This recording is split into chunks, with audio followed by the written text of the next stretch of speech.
Welcome back to this month's Roundtable, your all-in-one comprehensive view of what's happening across the real estate industry, straight from some of the industry's earliest technology adopters and foremost experts in technology, marketing, brokerage, government policy, capital, construction, cybersecurity. As always, this is a three-part show. Part one, introductions, what's happening with each of our Roundtable hosts. Part two, we dive deep and unpack some of the biggest news and paradigm shifts affecting your business. And part three, inside tips on what you can do to do better as we move forward into the next month. I'm Andreas, Senie, founder, CRECollaborative, brokerage owner and commercial director at KW, as well as technology growth strategist for both the nonprofit and for-profit sectors. And joining me this month is none other than Saul Klein, the original real estate internet evangelist, my good friend and car wash owner out of California. Saul, nice to see you. Great to be back.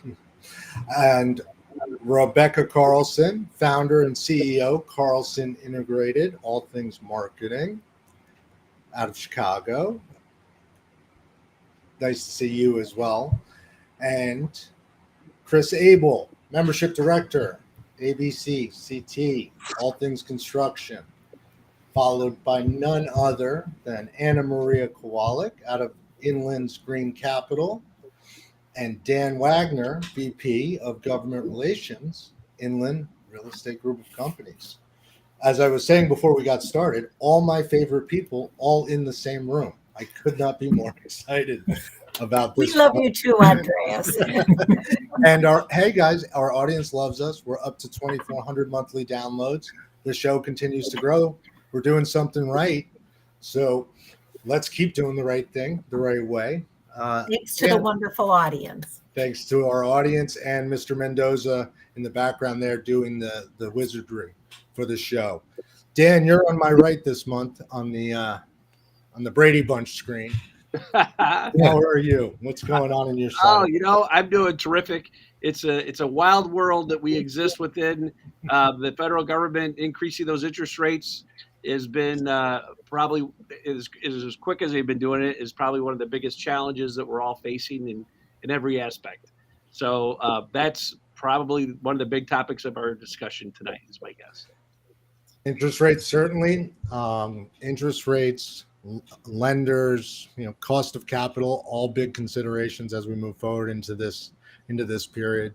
There's a saying that I've repeated many times this month. Institutions are out there looking for steals and investors are looking for deals, which means there's plenty of opportunity out there. It's just a matter of putting the right people together. And that's the big deal. You're absolutely right. The hard part is going to be the folks that have those loans that are needing to be adjusted, and they can't jump to the level they have to jump to. So, well, and that's why the industry's here to pick up the slack. We've got plenty of Henrys, high earners, not rich yet, with money looking to place that capital. Amen. As far as the marketing side, Becca, what's the biggest thing happening on your side of the fence? So the biggest thing happening in my world right now actually is in-person events. Holy cow. I had 3 last week alone, and I love seeing people out and about, but I would say we're pretty much at pre-COVID levels, which pulls you in some directions that you may not be as physically accustomed to, like long commutes, long trips to venues, long time at venues, home, and then back to finish your work. Well, so rates increasing, the Fed changes, but events are packed out. People are out there doing business. I mean, that proves the point. Business is moving all around. For sure. Sure. And Chris, how's the construction side? Are people actually building? More in the public sector than in the private side of things. But, just to second Becca, as far as the events go, trying to get the events cranked up for the last portion of the year for ABC and other associations. I see a lot of different associations kind of vying for dates and trying to do some cross promotion to make sure that everyone is getting those full buckets of people in person. But as far as the construction side, the cost of kind of the human capital right now is definitely kind of at an all-time high. A lot of the employees have have a really good spot to put their management and their owners in to try to get what they want at this point. And definitely seeing some supply, not so much supply chain issues, but some materials increases that dipped back in 2022, cranked up a little bit for the first half of this year. So a lot going on. Always something going on. Never a dull moment. Always building. Yes. And well, speaking of building, rates, inflation, I mean, California is always sunny. It's always perfect. And the car wash is always running. Saul, what's going on in California and with everything else you're doing with NAR, San Diego Association, otherwise? Well, it's interesting because it is event season. People kind of lose sight of that, and you hit the nail on the head. Even I've got events. The Real Estate Standards Organization is meeting in a couple of months, and the California Association of Realtors meeting in Anaheim. That's just a drive for me. National Association of Realtors meeting in Anaheim. That's a drive for me. The Council of MLSs is meeting. That's in New Orleans. It's been a while since I've been in New Orleans, so that'll be kind of interesting. So you're right. It's like this is the time. This is event season, and I might even have a trip to Paris in December. That's a long trip from San Diego, but I'm contemplating that. And it's a little early in the month. I haven't got my car wash checks yet, and that's how I really measure how things are doing economically, is by the size of the car wash check as it comes in every month. But I suspect it is the summer, and we always do better in the summer. But like everybody in the residential real estate side, it's a lack of inventory, high interest rates. You might have read that Fitch Group just downgraded the United States financially. So from AAA, Dan, you would probably know, AAA to AA plus. AA plus, yeah. Yeah. So we're going to see, in addition to the Fed maybe bumping rates a couple times, we've got higher risk, at least contemplated by investors, that would probably have a tendency to slow things down. So it's going to be an interesting second half of the year for sure, the last quarter and a half anyway. Well, and events, and don't worry, Dan, we're going to talk about C5 in just a minute. But before we do, events and the Fed hiking rates add to that. I heard a little supply chain from Chris there on issues. Anna Maria, is everything still green and sunny in your end? I mean, that was low cost of capital, well funded, and I've never heard a bad thing about CPACE. Well, it's still a little tough to get the CPACE deals to the finish line. The transactions are taking longer because of some of all of the above issues, except for great attendance at conferences, which I'd like to get into next. Yeah. But certainly, it becomes a more valuable part of the capital stack, and because of these times and because of some of the challenges. And so it really helps put a little new life and impetus into a project.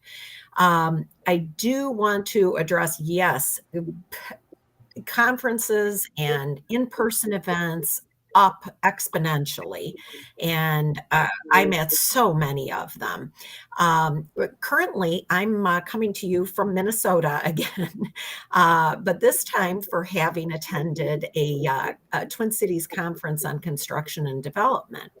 And I want to put this out to you, Chris, and see what you think of it. But a very interesting comment was made on one of the panels regarding workforce and the problems with finding enough workforce. And apparently, their unemployment rate is down under 3%.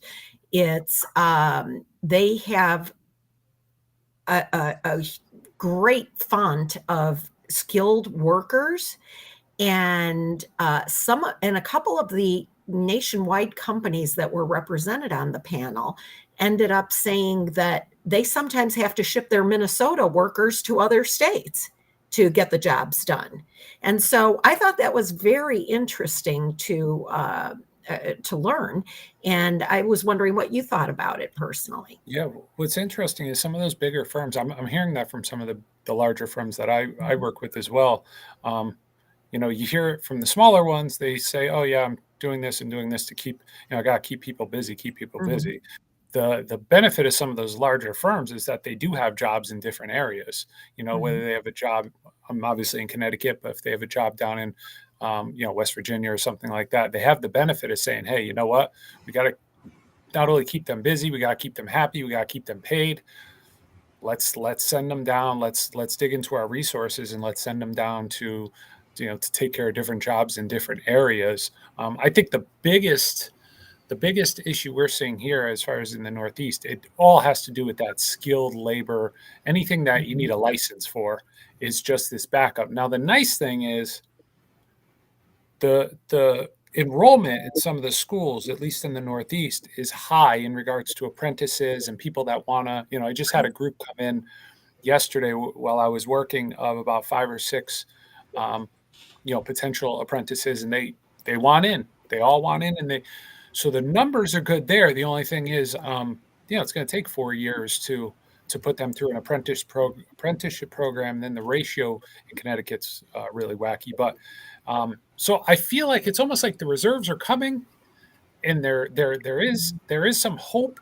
The only thing is, it's just going to take time. Yes. And it's just that the license trades. But I've heard the same thing where, people are saying, "Hey, you know what? I got 10 extra electricians here. We got a job out there. Okay, let's go." They're being very careful about not sending them to other companies because the gloves are off when it comes to poaching. But yeah, so I know a lot of the larger companies kind of have that benefit of saying, "Hey, let's pick up this job out there. It may not be our biggest moneymaker because we might have to send people out and spend money on travel and cost and room and board type of stuff. But hey, if it keeps them busy, if we don't take a bath on it, then we don't have to let go or run the risk of, our guys kind of floating around and talking to other people saying, 'Yeah, I'm not really too busy.' And next thing you know, they end up landing with somebody else." So. Well, then, of course, they did mention, too, the importance of reaching students at the high school level and encouraging them to consider trades. And yes, a lot of the recruiters for colleges, as well as the, people doing the counseling at the high schools, tend to always talk up the college education, but it's not for everyone. And trades can make a good, living, and so there was another spur for encouragement in that area, as we've discussed on this panel before. I know something I was always kind of taught was years ago, it's not always how much you make, it's how much you don't spend. And that's what I love about the idea of not taking out tens of thousands, if not 100,000 plus in loans to, I can't imagine being a student of that age right now, having that kind of on my back, coming out with the degree. And again, it's to each his own. There's certain things that, everyone's going to find their little fit, and hopefully everyone finds their fit. But it's a lot of money when you start staring down, 4 years of debt, and then you kind of get into the industry. Something I probably shared at a previous show, and then we can move on. But my previous life, I spent a lot of time in the high schools. I know, Andreas, you and I definitely had this discussion in person at one point.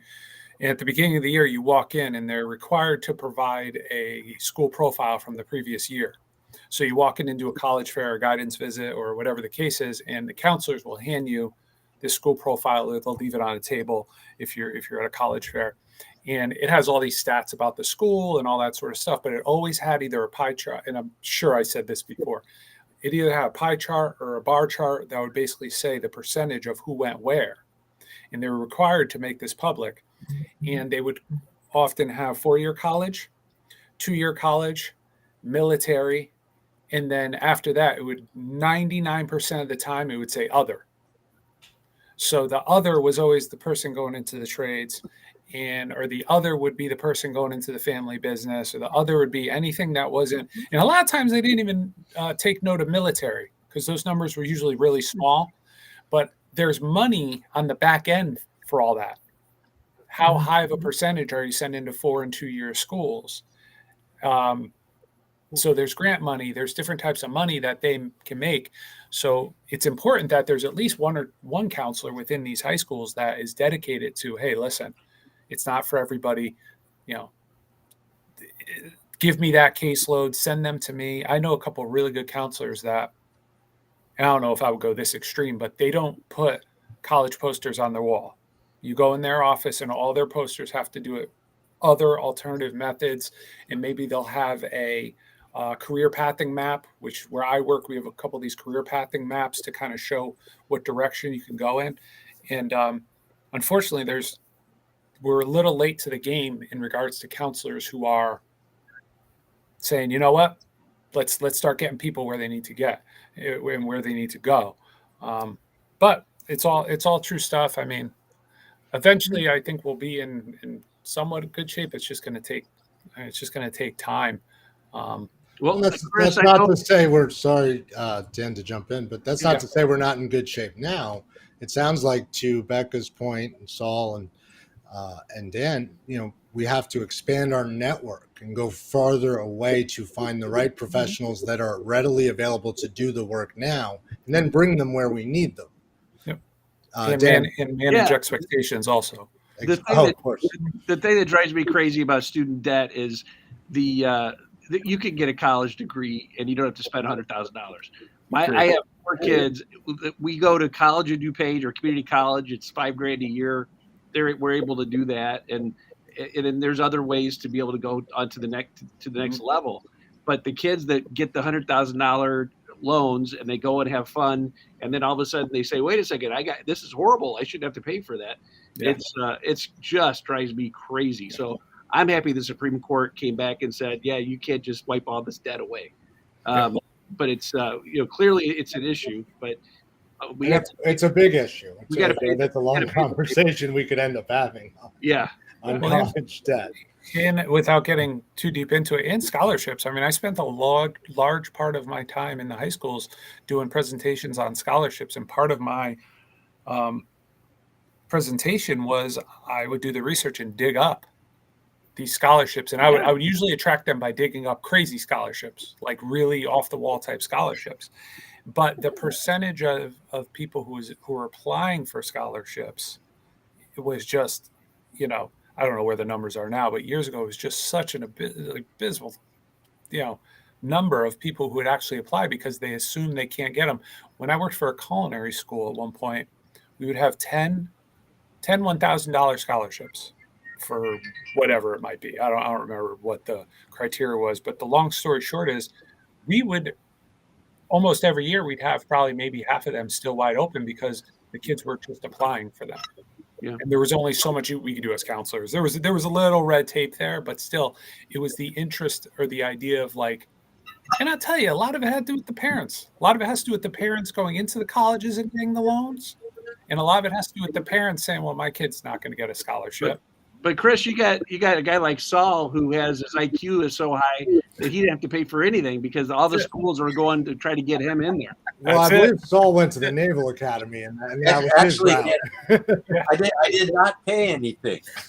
All right, I got paid to go to college. That's it. Right. Well, there's another way. There's another way to do it. Right there. Right. It's kind of interesting because you say, Chris, the number for the military was small. When I was that age, everybody went into the military. Yeah. You either went into the military or you went to school, because if you didn't go to school, you got drafted and you went to Vietnam. Yeah. And so that was the scenario at the time. And if you wanted to stay out of Vietnam for a short period of time, then you found a way to go to college. And when one of the things I think, so maybe there's some good things happening here because we really need a paradigm shift in the way people think. And I blame the federal government and the colleges for these debts, because what happened is the government said everybody should have an opportunity to have a college education. The universities took advantage of that. Their fees started increasing. we knew back in the 60s and 70s that a college degree wasn't for everybody. And we used to complain about underwater basket weaving. We would talk about some of the courses that people took even back then that would lead to nowhere. But in California at the time, you could go to community college for nothing. You could go to state college. I was really proud of being from California because everybody could get an extra 2 years, no cost, go to junior college, we called them. And you could go to San Diego State or Long Beach State or Los Angeles, not the university system, although that was inexpensive. You could go to the state college system. They call it state college. They call it state university now for next to nothing. I think before I went to the Naval Academy, I went to San Diego State University, called San Diego State College, and my fees were like $52. And so education was attainable. But when they started making funding available through loans for people who don't understand what a loan is, Yeah.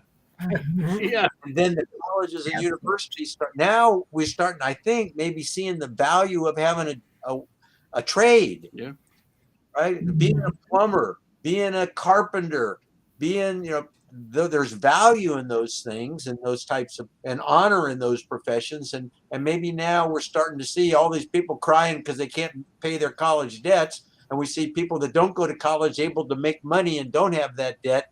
Maybe that's the shift that we need. When Well, we have, so people just don't apply. That's what Chris was saying, for loans, right? For scholarships. And Saul, you're talking about people don't understand these student loans. And this is education, which is what C5, CCIM, these summits, these conferences, I mean, that's the purpose of most of these associations first and foremost, outside of policy and lobbying on our behalf for our respective industries, is to educate, right? So the answer is they don't need to go to college. They need to be going to real estate and join CCIM and go to the C5 summit. Well, and I'll just do a shameless plug. So I'll be speaking at the C5 Summit about the 1031 Like-Kind Exchange with Evan Lydiard. So I hope everybody can, if you have time, it's going to be in Atlanta, and it's this 28th, 29th, and 30th of September. And I hope you consider going. But Evan Lydiard is from the National Association of Realtors in charge of tax. And both of us will be talking about all of the great things that the 1031 does for our economy in the United States. And we are blessed to have the CCIMs, which are kind of like the Green Berets of commercial real estate, just really brilliant people. I love CCIMs.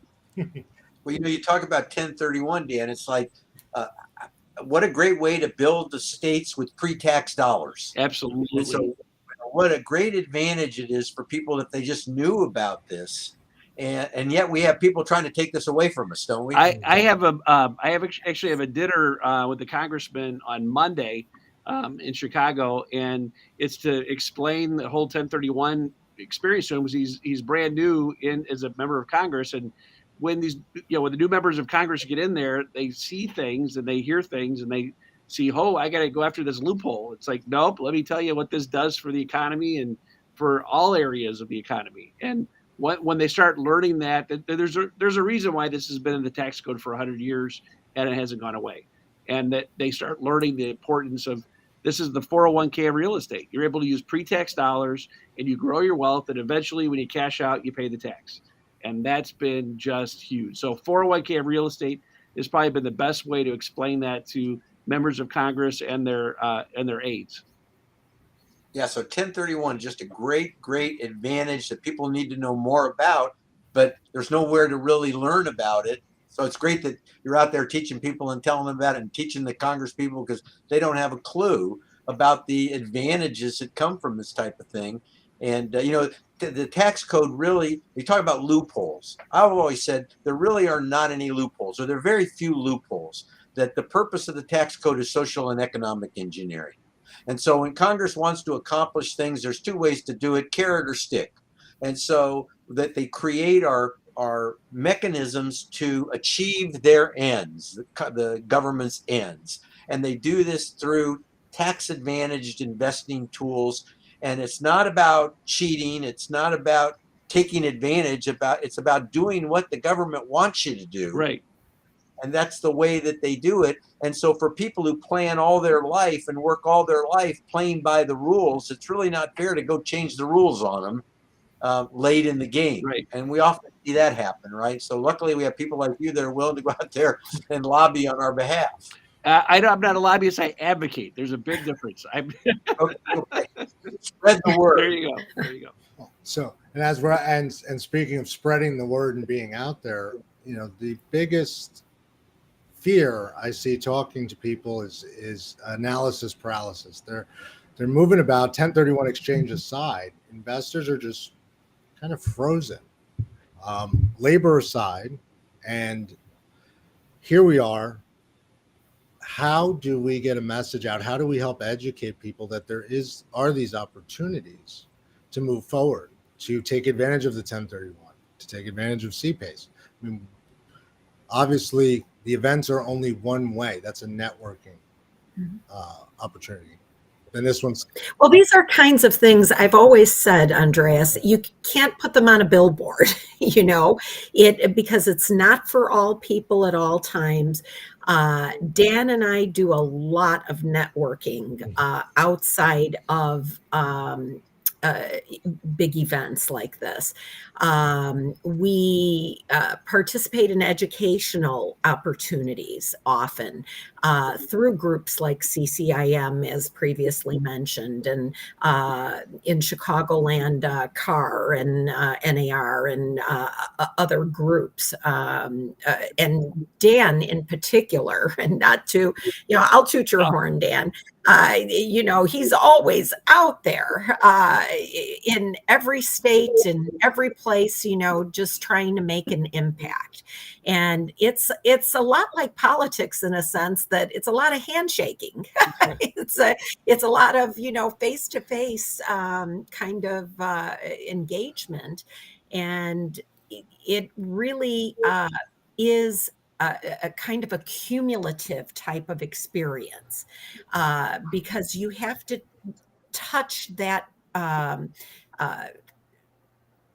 topic or those people at least 5 to 7 times for them to really get to know what your spiel is all about and how it works and the right questions to ask, because suddenly at one point a light bulb comes on over the head and then it starts clicking, and so they know how to absorb the information. So overcoming all the noise that's out there, right? These incentives. There are so many incentives out there that Saul just mentioned, that Dan mentioned. We've got 1031, we've got government regulation, we've got zoning as the way it's meant and purpose built to help us plan for future.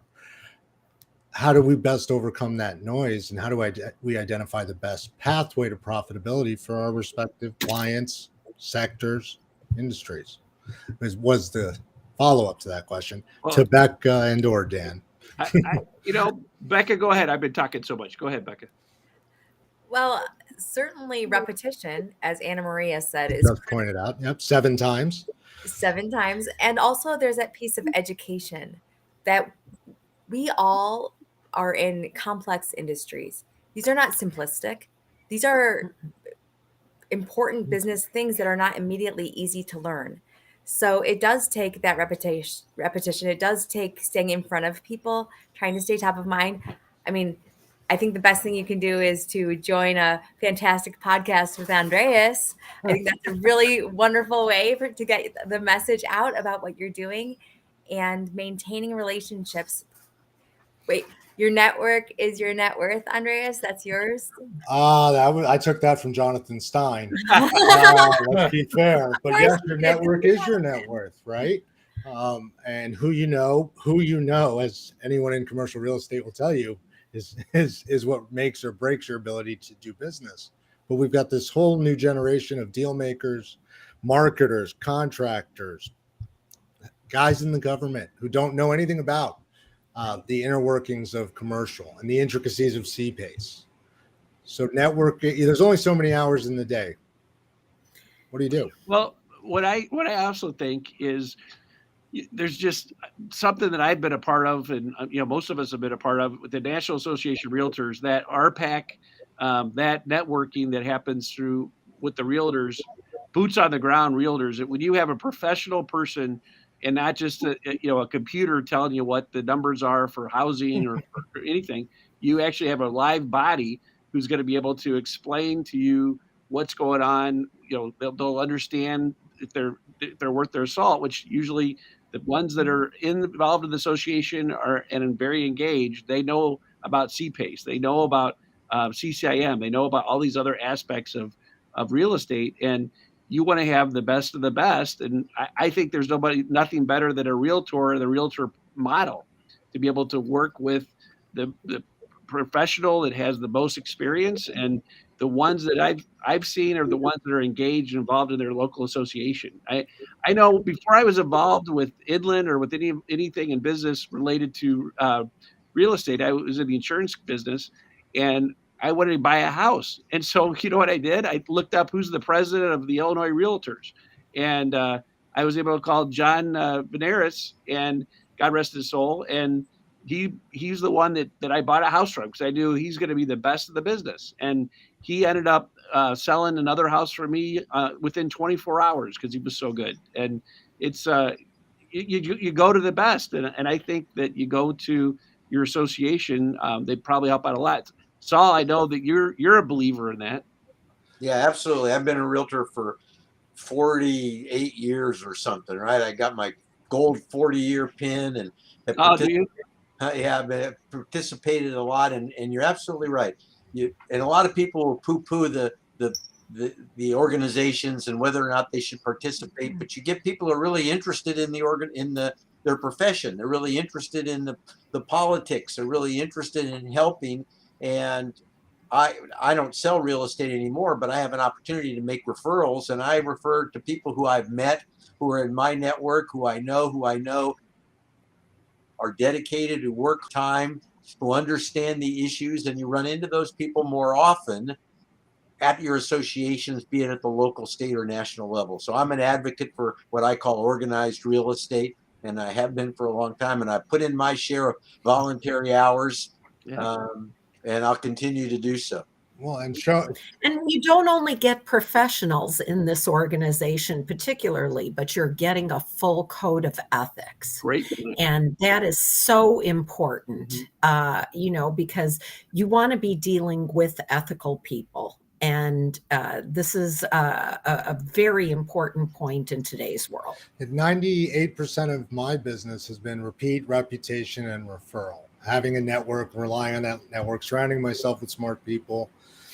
My concern for the future is two things, and they both came up today.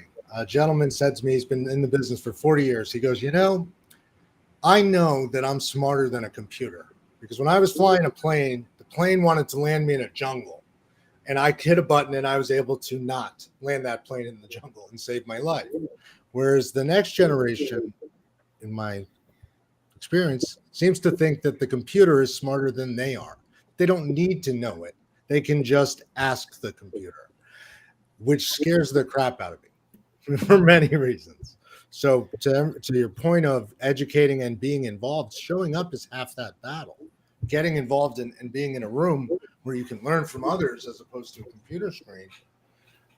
Associations is the only place I know to do that without huge college fees and tuition needs. It's true. To kind of piggyback off of even going back to what Becca said, as far as all of our industries are not, it's complicated. They're very complicated, and they're not simple. But some of the stuff that we just wrapped around really quick from everybody, if you think about it, the concepts were they're simple concepts. As long as you're around, Dan mentioning who he reached out for to sell a house, that's not. It's in one way, it's brilliant, but it's also so simple. It's so easy. What's the best way to do it? To go after someone and Saul mentioning, where, the who he's going to refer to, who he's going to go to, and it's the same thing. It's the concepts are relatively simple behind how to get where you need to go, but even though the industries are nowhere near simplistic in any way, shape, or form, just the conversations I have on a daily basis, just the few that I had today, with potential members and members of ABC. I'm learning. They're learning from me. We start throwing different things around. And next thing you know, something positive is coming out of it, aside from the fact that we're just having this conversation and this simple conversation and this simple dialogue that is ethical, simple, friendly. All these things kind of combine because everyone's having the conversations now about, hey, what's going on? Summer's almost over. People talking about kids, people talking about vacations. You knock that out in a couple, 30 seconds to a minute, and next thing you know, you're off to the races as far as having a great conversation with someone in the industry. And I can't say enough to back what you were saying, Andreas, like the access. I've only known about associations, committees, boards for 5 years. 5 years. I kind of give the 10 there, but 5 years. So I didn't spend a lot of money in college for not that degree. So anyway, just in that 5 years, the amount of knowledge that has come my way and the amount that I could push out there just by having conversations with some of the best people that I know, it's just, I mean, it's amazing. I tell people about the podcast all the time for that simple reason. I'm like, where else do I have that access? And what's been also nice about this is just some of the stuff that, for the listeners behind the scenes, some of the stuff that we throw into our group chat, just, hey, I found this article, let's throw it out there. Hey, I found a job in Chicago. You know anybody out there? It's been the ongoing collaboration.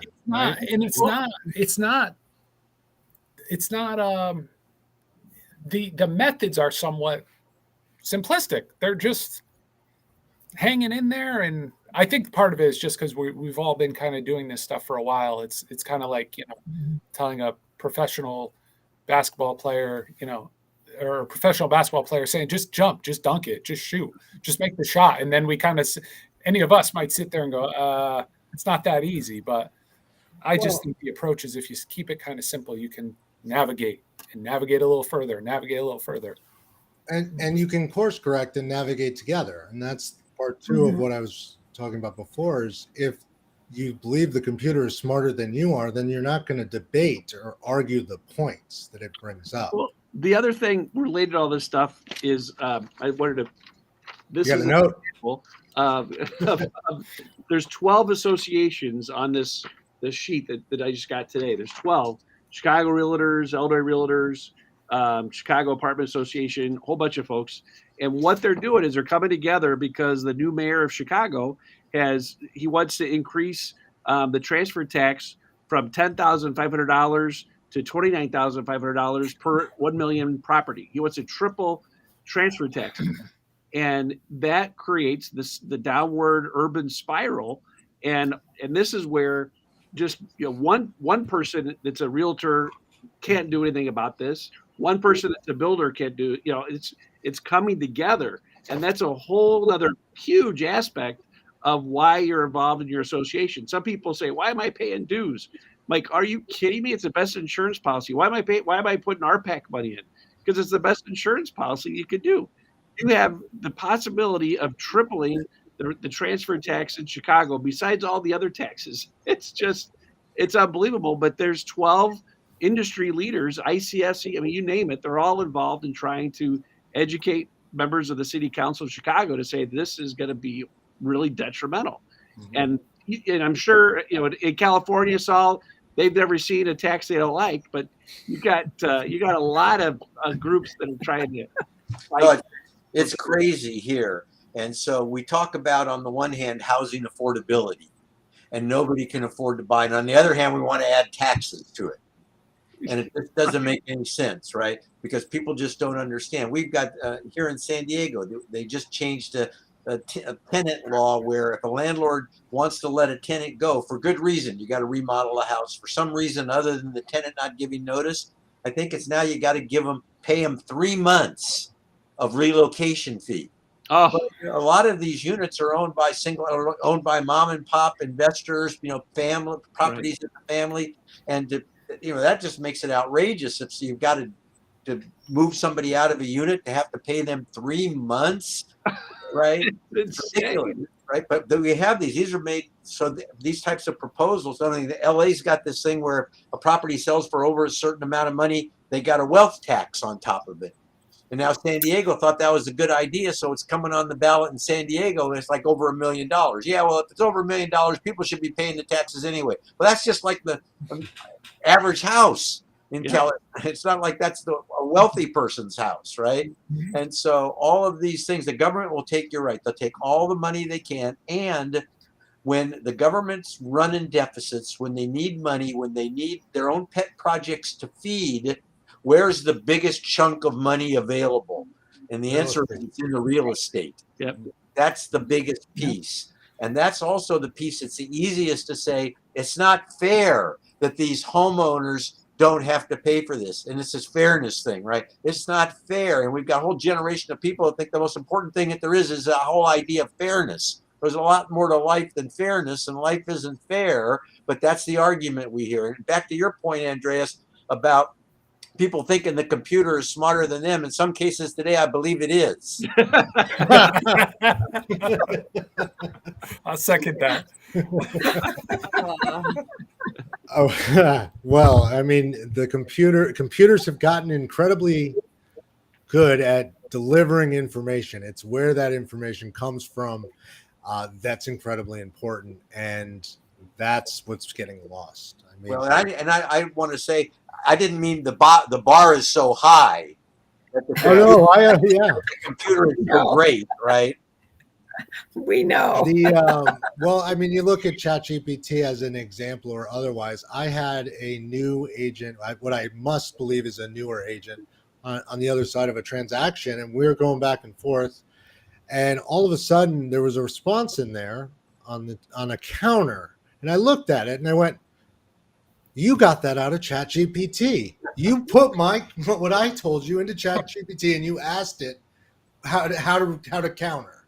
And so I tested it, and I went onto ChatGPT, and I put the same type of prompt in, and sure enough, there it was, almost verbatim. Wow. And I went, and it was obviously it was wrong. It was just the wrong approach, right? But it sounded very well written, which was my first clue. And so but just this week, there was an article that came out about one of the major real estate companies developing their own GPT internally. And I don't know if eventually they'll grow it to the point where they can sell the systems, to other real estate companies. But they're like they're doing this database just for their national company internally, so that their groups in another state can look up demographic information or other data and be more effective and efficient by using this system. And it sounded pretty interesting. Now, something like that in a more controlled environment, and maybe setting a framework, like I said, maybe they'll develop a framework then that they'll, sell to other companies. But other companies, it said in the same article, are looking at doing the same thing as well, or are in some phase of that production. So it was pretty interesting. That is absolutely true. I mean, ChatGPT opened everyone's eyes, just like COVID forced commercial real estate to come online. ChatGPT opened everyone's eyes to AI tools, technology, and assistance, because AI has been around for quite some time. And a colleague said it to me the other day, and it was perfect. ChatGPT, or whichever AI tool you decide to use, is basically just a digital intern. You have to train it, you have to teach it, and you have to make sure it's not hallucinating, regardless of where and how that data is coming from. Because while it may be great at creating a foundation or a quick summary of something, if you don't have the industry knowledge to understand where it went off the rails, you're in big trouble. So major corporations, all corporations, even all the startups in CRE tech, commercial real estate tech, everybody's implementing some form of AI. policies and what to do with it, that's really the biggest question. Where can you use it? I mean, Right. marketing's making huge advancements in this area with images and so forth. Go ahead. You know, So I saw a use the other day. It made a lot of sense to me, and that was compliance. Mm-hmm. So you can have AI can kind of look at remarks in a multiple listing service and find those that might not be in compliance with fair housing laws, Mhm. fair housing regulations. Mhm. Sometimes multiple listing services have rules around photos and images where you can't take a picture of your for sale sign and put it in the multiple listing service, and it goes out to all these big portals, and so they don't allow you to do that. And some realtors are kind of smart. They have their license plate, their phone number on it. They park their car in the driveway, and then they take a picture of it. And so there are different things that people might do that are not compliant with the rules and regulations, and AI can be used to help you police that kind of thing. So there are these uses, and people got to just spend more time looking at what they do and where the application can work and where it doesn't work, and it works well in some and doesn't work well in others. So similar how you'd get the lowest guy in the office to go out and check the cars in the parking lot. that type of work, the research work, the repeat tasks, Data points, checking data points, right? going through those large policy documents on 1031 and making sure they didn't slide them in on a different bill, things of that nature. I couldn't agree more. I mean, AI is not only here to stay, AI has to be integrated into your business. Well, there's a company, I look at their stuff, restb.ai, and what it does a number of things. One of them is it can populate data fields from images. Yeah. Right. So that's kind of helpful in the real estate world, right?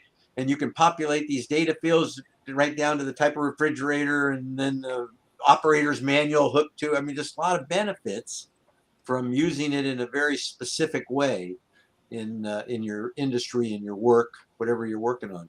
Well, even as a managing broker or even a manager, right? You've got to review emails. You have all of these contracts and all of these people, things, deals, processes to oversee.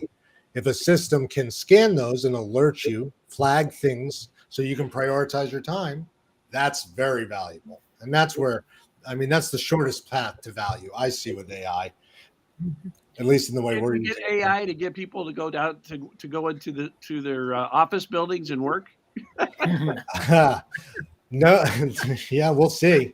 You can train AI to do anything. That's the scary need people part. to go and work at their offices because we need people to be able to buy lunch and be able to buy their coffee and all that. We're gonna convert all those offices into housing. Haven't you heard? We've been on the show. Yeah. Oh, it's just so easy. And you got to get the government first to make their people go to work. I hear that DC is like a ghost town, right? Right. All these government offices, and if the government's not doing it, I read something the other day that said the government's going to start selling their buildings in DC. It's unbelievable.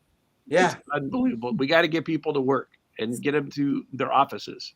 Our capital's empty, Springfield. Very quiet.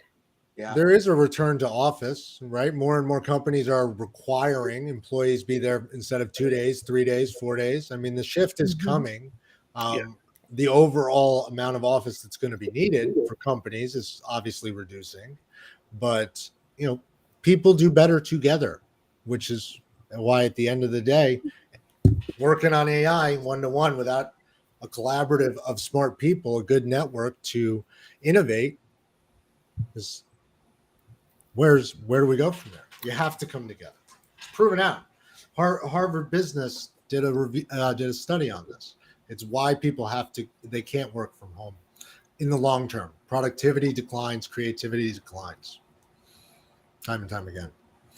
So Andreas, go ahead. Since we were talking about technology, I was thinking this might be a good time to talk about all of the our opportunity to go see some emerging technology at that little CRETech. Oh, we were going to talk about it. There's shows we have to plug around. So circling, and thanks for the prompt. Back to events overall. Quite a few were spouted out earlier on in the show. CRETech New York, the largest and most innovative conference for commercial real estate technology platforms and providers, where you will meet the industry's elite investors, operators, and most tech-forward innovators. September, join us.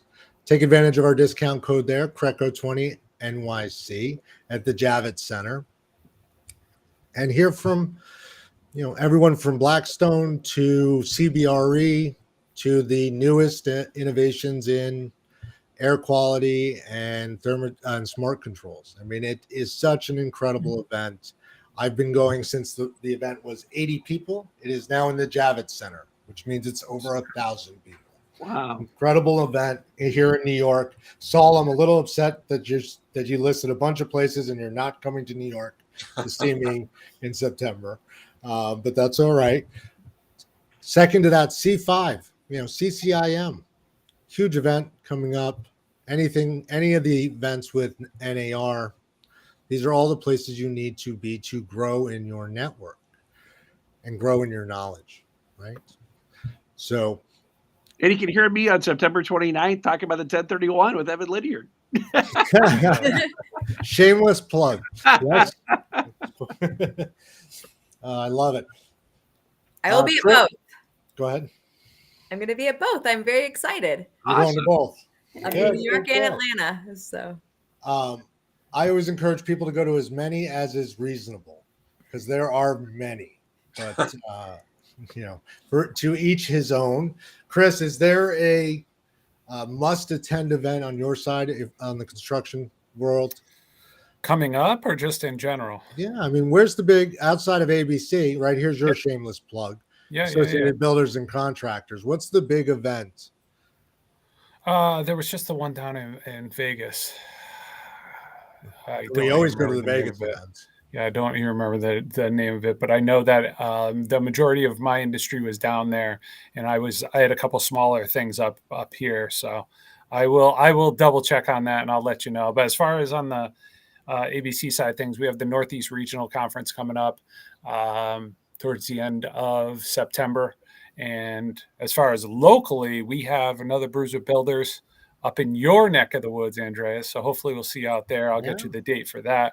And then we have New England Women in Construction Summit is coming up on September 15th. Keynote speaker is Elizabeth Smart, abduction survivor and new ABC News contributor. And ABC is a proud partner of that. So I will be at that event. And it's just a full calendar. It's a full calendar. It's exciting stuff to be out there. And, and if there's not an event going on, it's almost like I'm making some sort of event, whether it's getting some members out for lunch or whatever the case is. There's just, everyone's into it. Everyone's into networking. Everyone's into grabbing a cup of coffee, grabbing lunch. Everyone's it's exciting stuff. Well, you never say no to a free lunch, right? Especially in commercial real estate. Yeah. You don't know where that relationship will go and what path it can take you to profitability. And look at this call.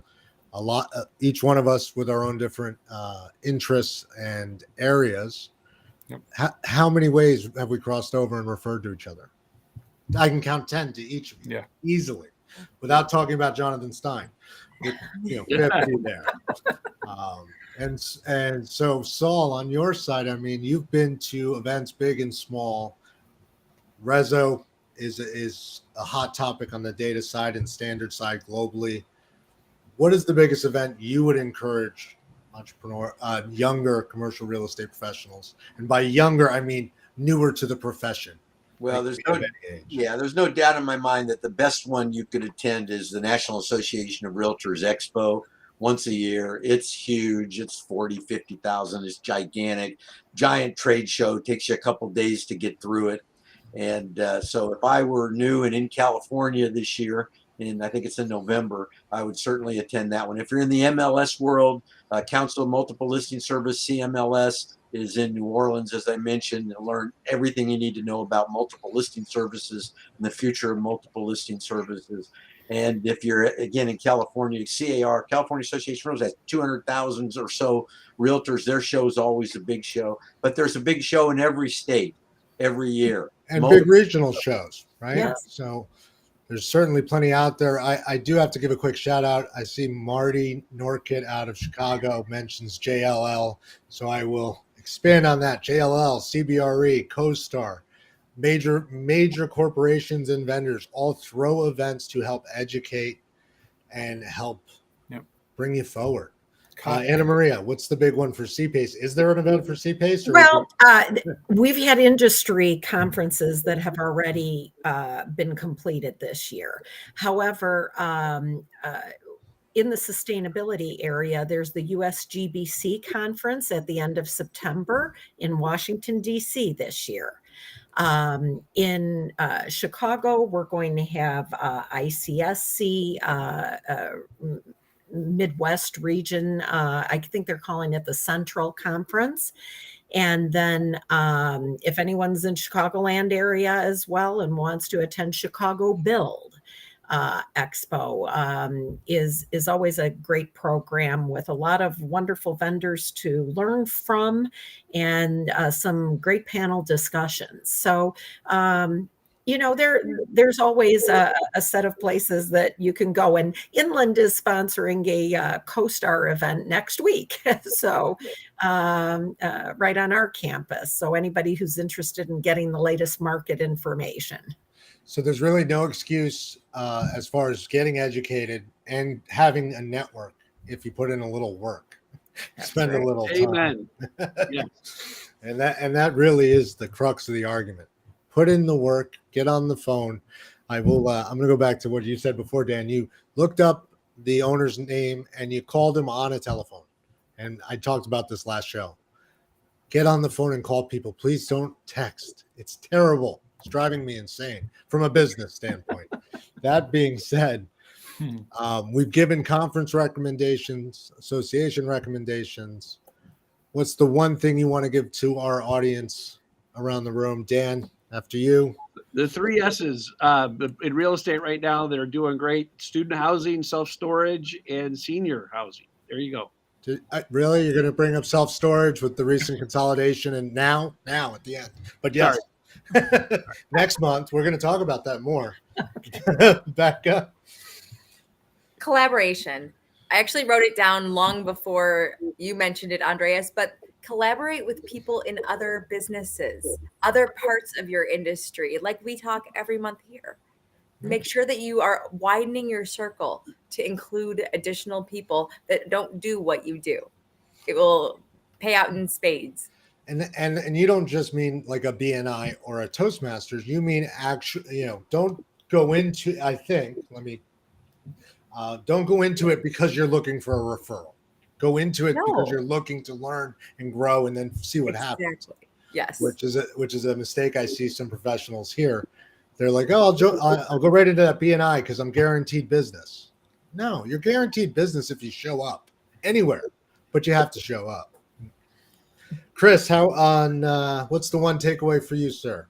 Yeah, I would say, the biggest thing in the construction side thing is managing expectations. The owner should be as far as the subcontractors should be managing the GC and CM's expectations.